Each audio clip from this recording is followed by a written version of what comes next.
Are you a returning player to Destiny 2? Have you been gone for a little while? Well, it happens to everyone. We all need a break sometimes. But whether you're a Guardian who's been away just since the Edge of Fate, or if you've been someone who hasn't played since Destiny 2 launched, in this video, I'm going to take all the knowledge that I've made of making returning player guides, some of the top ones over the last 3 or 4 years. I'm going to take it and make this final returning player guide. In this guide, you'll be able, no matter what your experience level, no matter when you stepped away, or if you're someone that's been here recently, you will be able to get in quickly and to find out exactly what it is you need to know so you can jump in and return to Destiny 2. The way my video is broken down is after this intro, you're going to see timestamps. The timestamps are for when you last played a game. So if you last played in year 1, in other words, you played in year 1, but you left after that, start there and watch the entire video. If you're someone that only did it through, if you left in Beyond Light, same thing. So find the place where you left off, start from that location, and watch the rest of the video. And obviously, if you just want to reminisce on everything when you're returning to Destiny 2, then just go ahead and watch the entire video. But my goal with this being the final live service update for Destiny 2 that we're aware of, my goal is to put in a comprehensive guide where you can get in quickly and figure out what you want, but that will serve as evergreen content. So whether you're watching this video now, or 4 or 5 years when Destiny 2 is still here, which I expect it to be, jump in whenever you need to, find out what you need to, and successfully return to Destiny 2. First off, remember the double primary meta. Who can forget that? Well, that's gone. Destiny moved from that abomination to what is now kinetic energy and power slots that offer a great deal of flexibility to your gameplay. In addition, random rolls came back from Destiny 1. So basically, instead of having the same gun no matter what it was when it dropped, you could get random rolls, so you could get different abilities and perks, and that again allowed people to get more deeper into gameplay because if you grinded the game, you could get the rolls that you liked. To add depth to the game, triumph, seals, and titles were added. This allows completionists to grind every possible area of the game for triumph score and seals and titles to aspire to an ultimate form of swag. You know, there's still to this day, there's a title called Shadow that I still don't have, that I'm frustrated I have, but there's other things I have that other people don't that I'm glad that I was there to do those specific things. So again, it adds the ability to stay current with the game.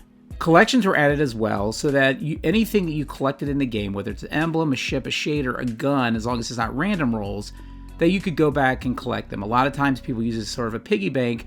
For instance, if you don't want to fill your vault with exotics, you can pick up an exotic within the collection instead of having to store it.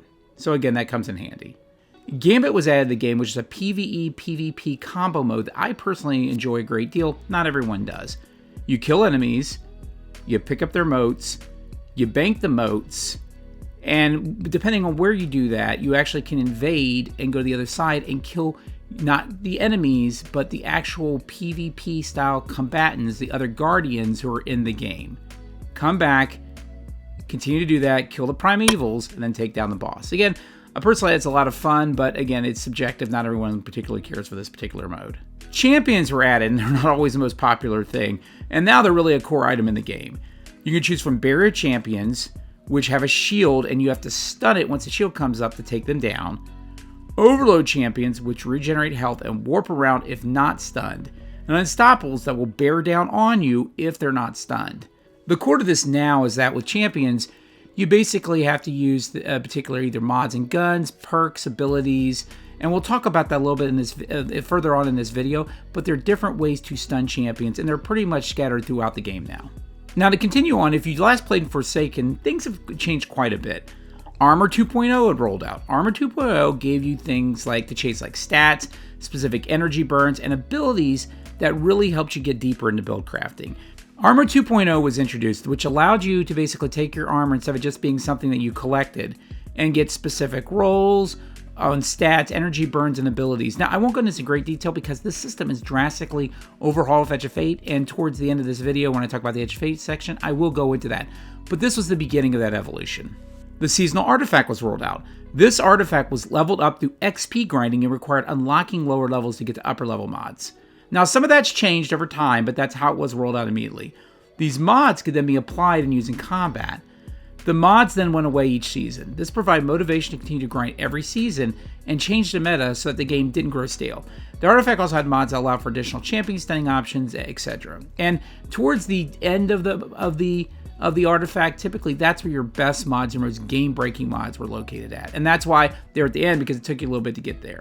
Finishers were added. This was something that would allow you to do most of the damage to an enemy, and then you would see like a yellow dot that would show on top of him. Once you hit that yellow dot, you would basically press a button on your controller or keyboard, and you would finish him. You would do a sort of motion. You could buy different types of these motions to finish him. Now, it seems pretty insignificant, but it can really help in some cases when you're doing certain activities in the game. Also, doing a finishing activity on an enemy can actually lead to some build crafting, because it can actually cause certain abilities to spawn out of that. So again, it is something that is a key component of the game. A battle pass was added in Destiny 2 called the Season Pass, and it was rolled out.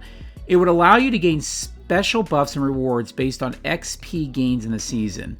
There was a paid and free pass to support the new free-to-play New Light experience.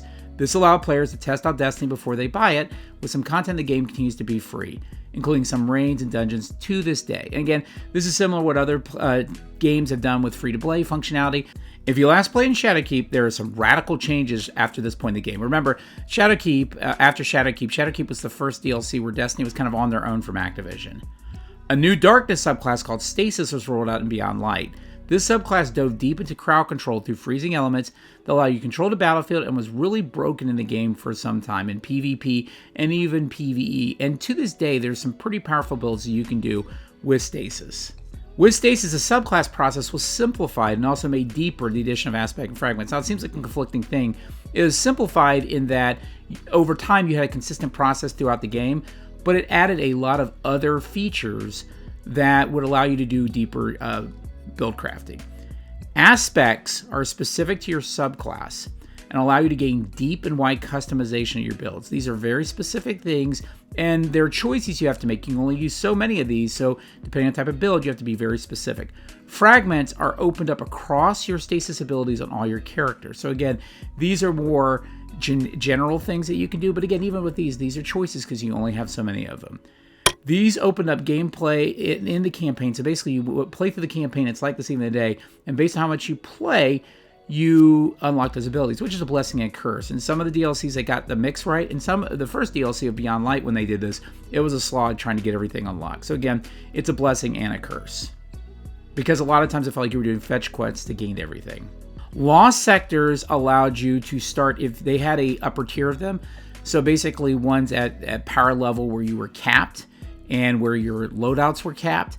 But with these, if you finished them on solo, you could get a chance at getting exotics, and they were on a knockout system. So this was a good way for a while to be able to actually go in and get exotics free in the game. Due to growing challenges of the game around stability, some content was vaulted, and they called this the Destiny Content Vault. So at the time, Titan IO, Mercury, Mars, and Leviathan won. This model now retires content every year. So that doesn't mean when you buy a DLC, you're going to lose a destination. In fact, they haven't removed destinations in quite a while.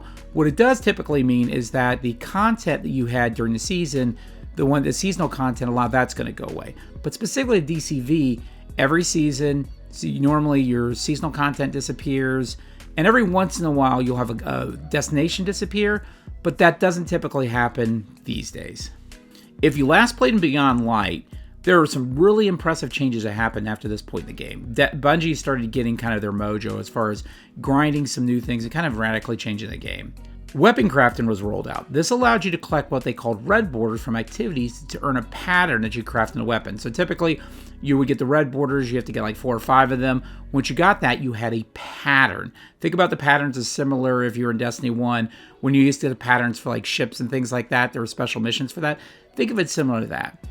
You would then level that weapon up, so you would craft it, you would level that weapon up, and you could unlock any roll in the gun and eventually enhanced version. So what was nice about this, instead of having to have 45 versions of a weapon, you could grind to get the patterns. Once you get the patterns, you could get it crafted, and once you did that, it's locked in. At any point, you could re-roll the gun. This allowed you not to keep 67, 70 versions of a particular gun because you're worried about a particular perk getting hot at some point. You have it locked in. At any point, you could even delete that crafted weapon and recraft it later. You're just going to need the materials to do that. So again, one of the reasons for that, there was a lot of complaints about the amount of grinding in the game, and this kind of simplified some of that, and it also allowed you to conserve vault space. The Legendary campaign was rolled out. And again, this is similar to the Halo franchise, where you play at a harder version of the campaign, but then you start at a fairly high power level with having to grind out bounties and activities. This was immensely popular, worked really well, and still to this day is kind of the cornerstone of the best content within Destiny 2. This supported many teams becoming raid ready, and instead of them, and you still potentially might have to do some bounties, maybe you want to get a little higher level than other people, but you didn't have to do as much of that because it kind of evened the playing field as far as getting to base power level. All of the Light subclasses were rolled out via Light 3.0 over the period of a year. So this treatment gave Void, Solar, and Arc their own aspects and fragments, which really opened up build crafting to an entirely new level and really allowed the developers to specialize each season around themes that went deep into build crafting. So now, because you'd potentially say, okay, this next season, we're going to do your seasonal pass, and we're going to, or the artifact, and we're going to say, we're going to make this around Arc and Strand. Well, then they could basically give you mods for that or perks for that would allow you to do that. And then they would basically make changes to the aspects and fragments. So it opened up a lot of really cool things. And that was one of the best eras in Destiny because some of those particular items were just completely broken. Some of them even to this day. Also verbs, which are standard terms related to aspect and fragments like radiant or jolted. Those were added as stun options for champions. So you didn't specifically have to have mods to counter them anymore. You could build craft around them because sometimes it's difficult to have all three of the type of guns you would need for all three type of champions. But now you potentially didn't need any guns because you could basically use abilities off of your aspects and fragments in different builds to stun champions. And with that, you could also build craft into it, which would deepen your build crafting in the game. Now, if you last played some Witch Queen, which is an incredible DLC, you have missed out on quite a bit, but you are getting closer to being current with the game. First off, skimmers were introduced. These were like sparrows, but offer you the ability to surf through the sky, similar to what was used in the Lightfall campaign, which obviously you're not familiar with anyway. But basically, it allows you, instead of just taking your sparrow and being able to do things on the ground, you could basically very easily skate over large areas using this skimmer. So it was basically a better version of a sparrow. This sounds pretty minor, but it was one of the best additions to the game, and people loved it for a long period of time. Armor no longer has specific elemental energy, which allow a great deal of flexibility in build crafting. Prior to this, mods for build crafting were tied to specific energy, Arc, Solar, Void types. It would limit how you would build craft. Now you don't have to worry about that. You had complete freedom. All you need to really worry about for your armor is making sure it had really good stats. That was really your focus. Strand was introduced, which was another darkness subclass that allowed you to almost unlimited motion across the battlefield. It was really, the whole thing was around motion, being able to move around, again, similar to like the skimmers. And again, Lightfall is very much into this. This fed again into the skimmers recently added to the game. Strand, like stasis before, it was completely broken when it first introduced the game, but still is a major component in a lot of key builds that are in the game. Loadouts were added. As Destiny continued to become a deeper RPG, with the very intricate builds, it became difficult to keep track of those without third-party utilities like Dim or things like that. Now, in-game, you could save builds and swap them on the fly. Now, Destiny being Destiny, they also made sure to add a little bit of a grind to it, where to build out some of these loadouts, you'd have to move up the Guardian ranks, which I'll talk about here a little bit later. But you have to go up on that to basically build out some of those. But basically, most of that you get by playing the game. But it was really nice because if you need to swap out in the middle of an activity, instead of going and getting Dim or something like that and being able to do it, you basically just go in the game and go to loadouts and swap your build like live in the game. So it was really a cool thing. A new armor charge system was implemented to replace Charge of Light and Elemental Well builds. In this case, you could earn armor charges that acted very similar to Charge of Light to activate portions of a specific build. One reason for this was that the oppressive nature of these builds in the game. Instead of continuing to power creep activities, this allowed them to kind of flatten the build environment and also simplify. Because the other thing is, if you were a new player, it was very intimidating to figure out which mods. With this new system, it really simplified how you did builds and was a lot easier to explain to people. So that really helped out too. The seasonal artifact now moved to a model that once you unlocked a specific item in the artifact, it didn't require a mod to utilize. It became a perk.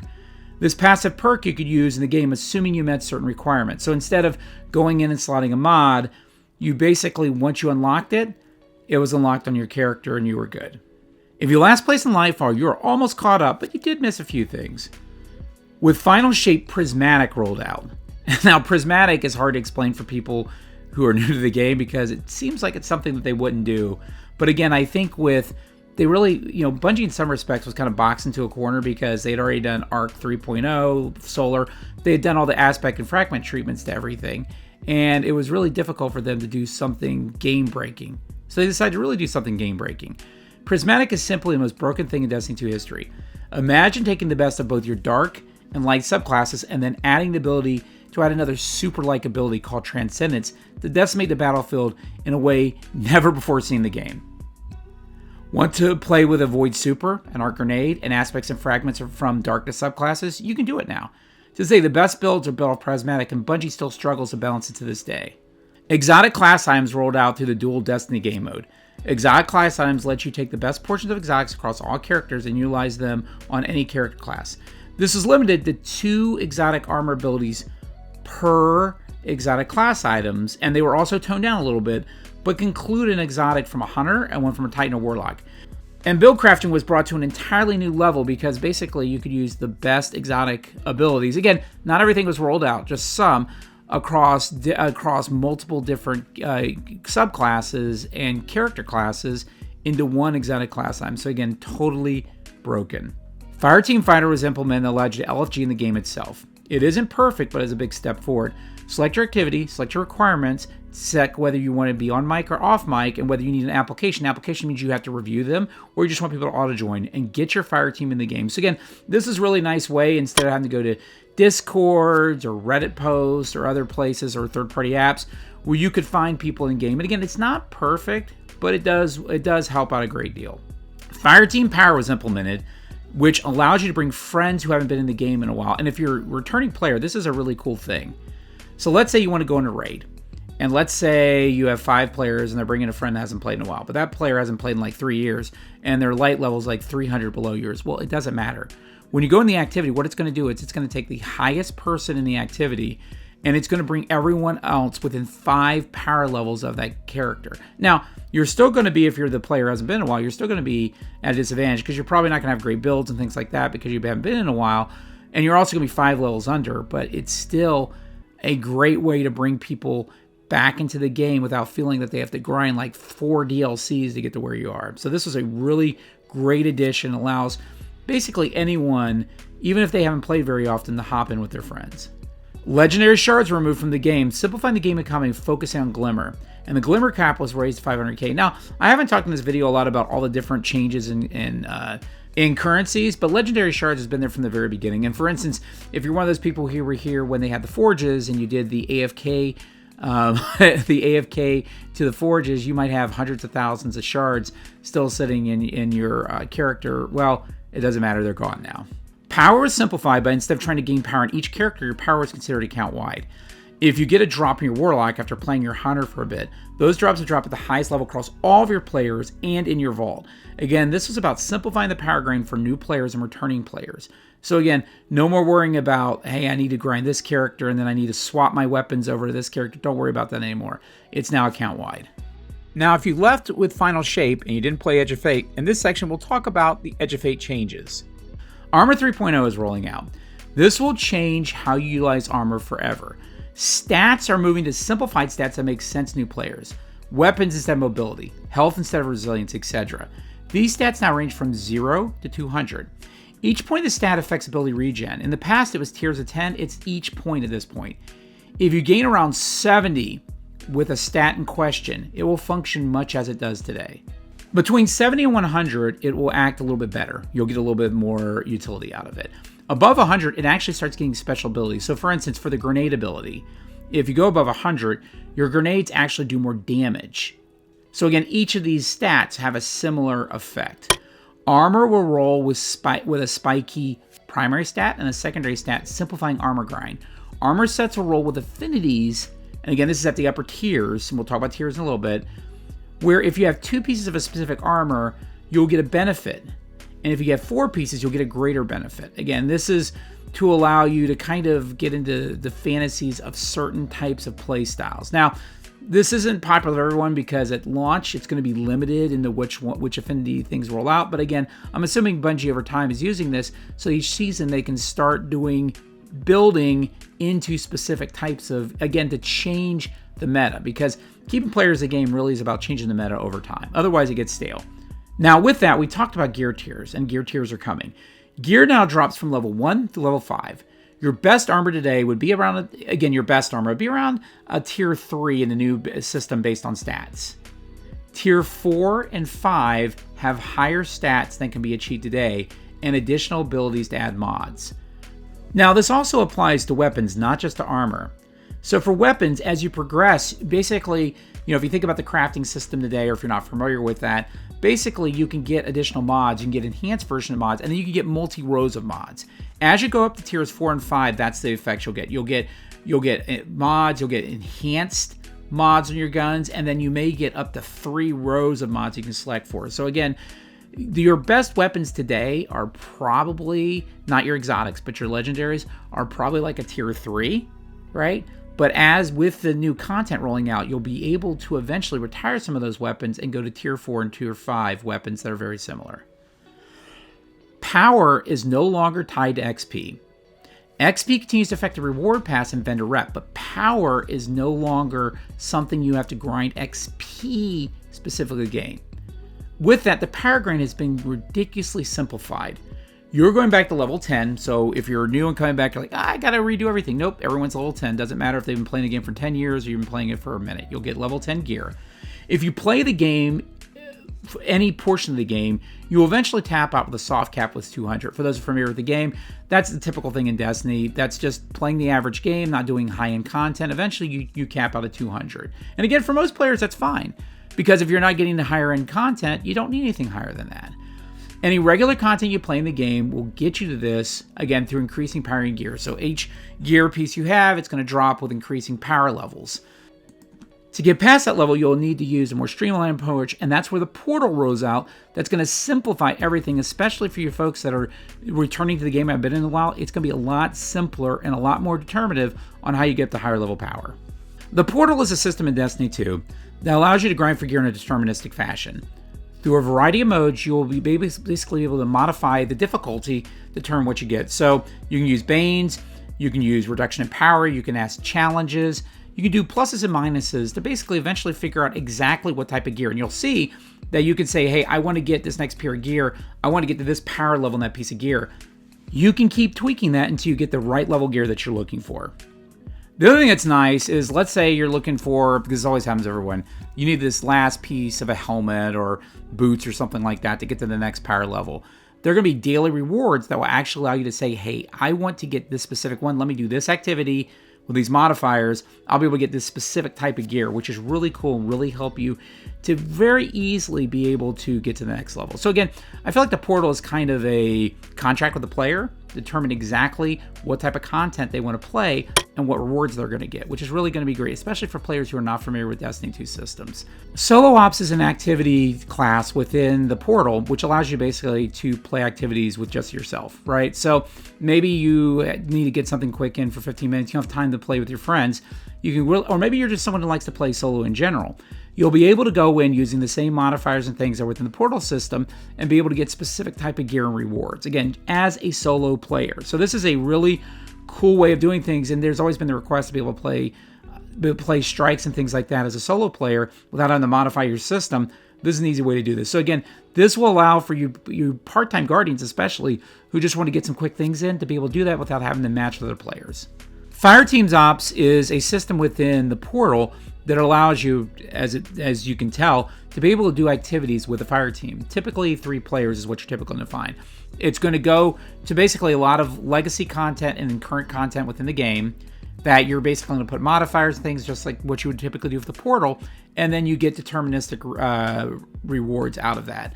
It's a really cool system, again, allowing you to determine exactly what you want, and it gives you a wide variety of different types of content that you can utilize to get the rewards that you want, and then ultimately to fire team match with players. Pinnacle Ops is going to have probably a little bit more difficult content.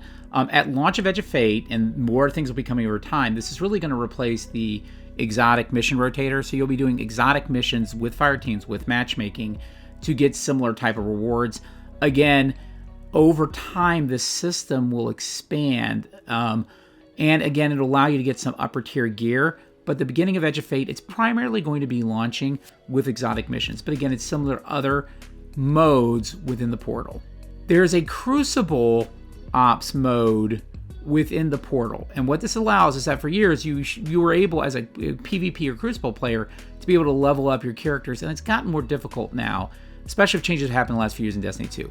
Now you'll be able to go in as a PvP player playing no PvE and be able to go grind up and get to pinnacle type of rewards within the game. Now, this is going to obviously have a bunch of different modes that you have within PvP, with obviously the highest end mode being the Trials mode.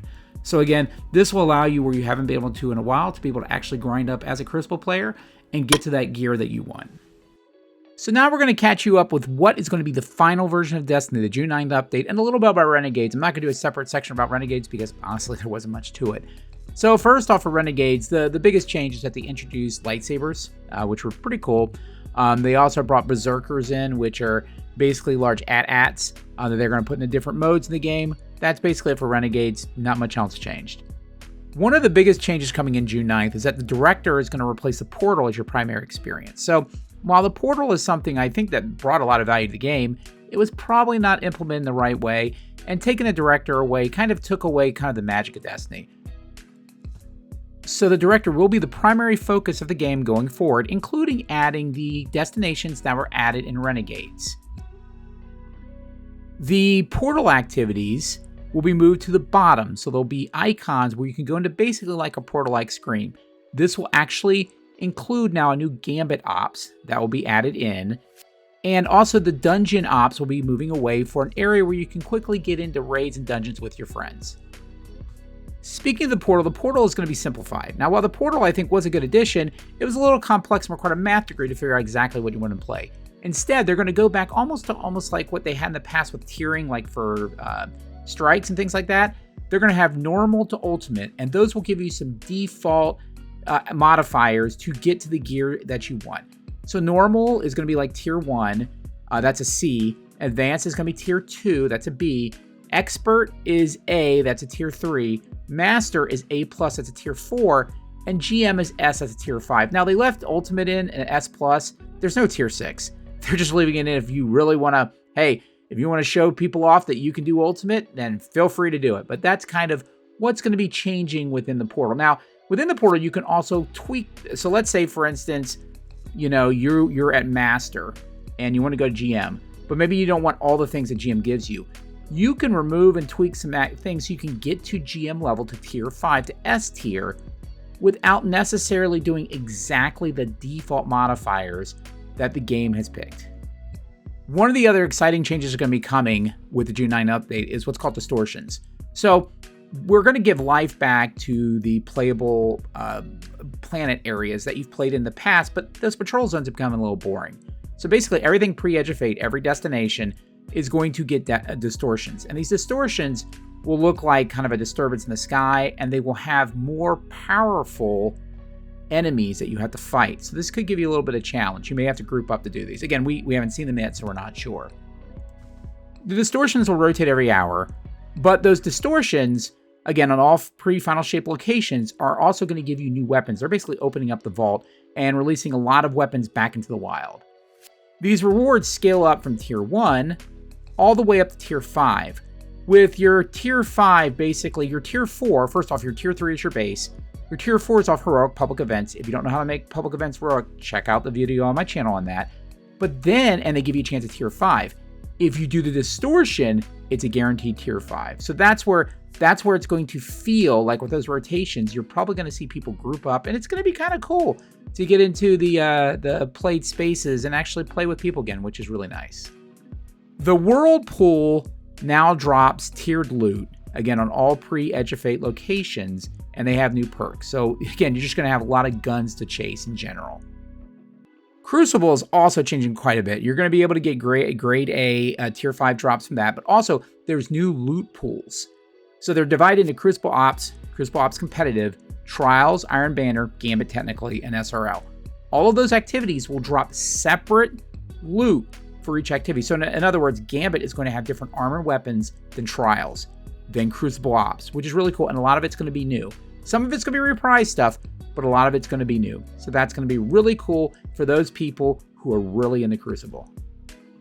Solo and Fireteam Ops are going to have a new set of weapons and armor with set bonuses. Arena and Pinnacle will be the same. Onslaught's actually bringing back the Brave weapons, which is really cool. And Arena will allow you to have hollow fulls. For those who aren't familiar, Arena Ops are something where you have 6-player legacy activities.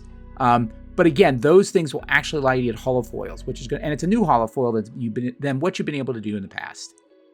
Iron Banner will rotate every 4 weeks, and Trials will basically be Friday, Tuesday like it is today, and it will also be, except for Iron Banner weeks. You'll never have Trials and Iron Banner in the same week. What's cool about that is those activities in D1, while D1 is a complete game, I get it, they didn't have stuff stripped out, you're actually going to be able to play Trials and Iron Banner, which is really cool. As well with that, the heavy metal activity that came in recently, that is going to allow the Behemoth, which is that large AT-AT, to be added, as well as Drake and Brig, and you'll be able to select that as you get into the game. And then, again, SRL is coming back. SRL, for those who don't know, is Sparrow Racing League. It was something that was really active in Destiny 1. Great activity. Basically, you're in a track, you do tricks, you're trying to outrun your opponents. And you can get a ton of great weapons from that. So it's something I personally love to play in Destiny 1, and I'm looking forward to getting back into it. For those raiders out there, Pantheon 2.0 is coming, which is not going to be a direct descendant of Pantheon 1.0. It'll be the same concept, but it's also going to bring back a lot of older raid encounters. We don't have the exact list right now, but some of the screenshots they've shown have talked about Valkor, Insurrection Prime. I even saw Eater World shown, so I think we're going to have a lot of ability to get, and even Garon. So I think we're going to have a lot of older activities that are going to come back. Now, one of the other cool things is they're giving adventure difficulty for teaching. So this lifts the power cap, allows infinite revives, and adds slack and timing mechanics. So that'll be a good thing for those who are trying to learn. And as a reminder, I am actually starting up a new Destiny clan. Feel free to check that out in my other video. I'll put a link also down in here in the description. But basically, I'm trying to keep Destiny alive. And in doing so, I'm trying to actually continue to do what I like to do, which is teaching. So I know there's going to be a lot of people coming back, and there'll probably be new players coming for a while, because even though it's coming to an end, that's a lot of content that you'll be able to buy, probably for a reduced price, the new pack that's coming out. So again, if you're interested in joining the community, feel free to jump into my Discord, subscribe to my channel. Speaking of raids and dungeons are finally going back to getting a rotation. So basically every week you'll have featured raids and dungeons. All the raid weapons will gain updated perk pools, and dungeon weapons will have a new origin trait. Craftable raid weapons will have an option to upgrade to tier gear. So just lots of cool things that are coming for, raids and dungeons. As far as the rotations, with standard, when it's on rotation, you'll be able to get deep sight or tier 5 from encounters and challenges. Master adds adepts from challenges. The director challenge, in the director obviously, will give you deep sight or tier 5 on a weekly lockout. Hidden chest will also give you tier 5 again on a weekly lockout. And then finally, vendors will give a weekly deep sight purchase on Master. They'll offer adepts again for spoils. If you're not playing a non-featured raid, right, because you may want to, again, your standard is going to give you chances for deep sight weapons and a tier 3 armor. However, if you do Master challenges or the deep sight chest, deep sight and tier 5 for those raids. The featured dungeon on standard is going to give you tier 5 weapons and armors. Master, it's going to give you the same. The Director Challenge is going to give you tier 5 and armor weekly on a lockout, and the Hidden Chest will give you the same. Non-featured dungeons will give you standard tier 3 armor and weapons. Master will give you tier 4 weapons and armor. One of the other cool things is that we're going to get 1,300 vault slots and 20 loadout slots. So for all that new armor and weapons and the loadouts, that's going to be really cool. With the loadouts specifically, they're going to be adding, and let me talk about this real quick. They're going to be adding, first off, the option to select from 7 artifacts from the past. So that's one of the things you asked, what are they doing with artifacts now? They're not going to have seasons anymore. Well, now they're going to have an artifact. They're going to have artifacts you could select from. So you can do all these really cool options and basically have infinite amount of builds. But with that, in the loadout slots, you're actually going to have the ability to actually save artifact things you have selected with a loadout, which is going to be super cool. It's going to be not having to get in there and like, okay, now I actually have my loadout selected. Now I need to go in and pick the artifact. You're not going to have to do that in the future. Legendary ornaments are going to be allowed on exotics. So this is something people have wanted for a long time. Now in PvP, that's always been an issue. If you use it in PvP, it's going to be colored differently so people know you use exotic. They may not know what exotic it is, but this will be something where you can do your Destiny as much as you want.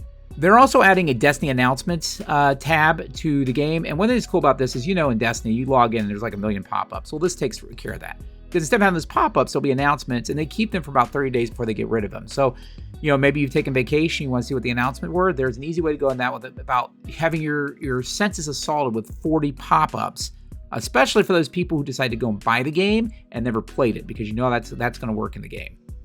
The other thing is Bright Engram economy has changed a little bit. They're going to offer Bright Engram focusing. A focused Engram now will award an unowned item in the Engrams category, whether it's ship, spare, or etc. So let's say you have one Eververse Engram. If you don't use any Bright Dust, it's just standard. You get whatever you get. For 300 Bright Dust, you can focus and get legendary accessories, shaders, or flare. For 600 Bright Dust, you can get exotic accessories, legendary emotes, and finishers. For 900 Bright Dust, you can get exotic weapons, ornaments, exotic emotes, legendary and exotic armor ornaments. And then once you work through a category, there'll be no items available. So for instance, if you keep focusing things and keep playing the game, you can basically get everything in Destiny. And I'm looking forward to this because I remember early on in Destiny 2, you used to be able to just do gameplay. You get everything within a season. I loved it. And then eventually they made it where you couldn't do that. Some things were only attainable through Eververse. And then some things, they released so many things. Even if you got Bright Engrams, there was no way for you to actually get all the things that came out in that season. So I'm looking forward to this because I'm a completionist. Speaking of things you can earn like that used to be in the seasonal pass, Chronologues and Bright Dust will be primarily earnable through the seasonal hub. Reward Pass, they are going to have a reward pass for one last time for Lawless Rewards and Triumphant. So it's supposed to be a longer rewards pass. So I think there'll be a lot of things that we throw things at you. The other thing is Eververse is going to offer daily offers. And so basically you'll be able to get things on a daily basis. You say Eververse, well, that means stuff you have to pay for. And you could pay for stuff, but that also includes things you can buy for Bright Dust. So that's going to allow you to be able to go through things and get everything you wanted in the game. One of the really exciting changes are the exotic changes. All exotics now have catalyst, all of them. And I do mean all of them. Every exotic in a game has a catalyst. That's a ton of stuff for you to chase. They've also done a lot of sandbox tuning. I'm not going to talk about that, but they've done a lot of sandbox tuning. And again, this will be the final sandbox tuning. But one of the great things about this is now every weapon in the game that you have that is exotic will have some sort of catalyst that you can grind and earn and level up. Another change coming is having artifacts. So obviously with it being the final update, you're not going to get seasons anymore. So now you're going to have, I think it's a total of 7 artifacts to pick from, which means there's going to be some crazy build crafting you're going to be able to do from years. Now, they will be set in stone, but there's going to be some crazy options you can do. Also, attunement's going to work at any location. So you're going to be able to go and intune and say, hey, I want preferences on this sort of weapon to drop from this activity. So that's going to allow you to grind and focus on the particular guns you want for the end of time. Also, and I think this is a great change, all the reputation has been added back to the vendors, and you'll be able to focus at the vendors, which I think is great. I don't know why they took this out originally. I think it's a great idea. With Moments of Triumph, there's just going to be so many things that you can actually get. You're going to be able to get things like Chatterwhite, Super Black, All-Star Vector Skimmer, just a lot of stuff like that. You're going to be able to get 12 armor and ornament sets per class. That's beyond just the normal updates that are coming to the tower. You're going to be getting a new Universal Helmet ornaments. You're going to be able to earn a holochip. You're going to see the return of exotic faction ornaments. And you're also going to be able to buy tiered weapon ornaments forever from the Lawless and Reclamation seasons, from the different playlists, from the different seasonal events, including armor from Solstice. So even though the events are going away, you'll still be able to earn those. Another thing is there is going to be in the tower, there are going to be these vendors that you can spend legendary marks to get basically triumphs. All the vendors are going to have a selection of armor, ornament, and sets, ghost ship, and sparrow sets.